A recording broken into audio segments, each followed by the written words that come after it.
గండ్ల చేరిన కాబట్టే నేను నా కవిత్వంలోకి ప్రజలని, రెవెన్యూ శాఖలోని కష్ట నష్టాలని తీసుకొచ్చిన.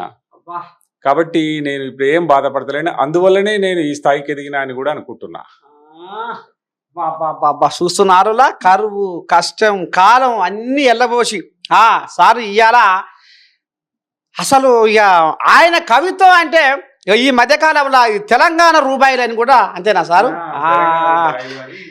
నర్సయ్య తాత ఎట్లా మాట్లాడతాడో యాస భాష మాండలికం అవో గసవంటి పదాలు కూడా అందులో అగో అంత రామసక్కని సాహిత్య పుస్తకాన్ని కూడా అందించుడు ఈ తెలంగాణ సమాజానికి సారు. ఎటసంగ సారు ఇప్పుడు మీరు ఎన్నో రకాల పుస్తకాలు రాసిరు, ఎన్నో కవిత్వాలు రాసిరు. ఇంట్లో మీకు నచ్చింది మెచ్చింది ఏదంటారు? నేను వచన కవిత్వమే ప్రధానంగా రాస్తా గాని వచన కవిత్వం చెయ్యలేని పనిని అప్పుడప్పుడు రుబాయి చేసింది అనుకొని రుబాయి రాసిన.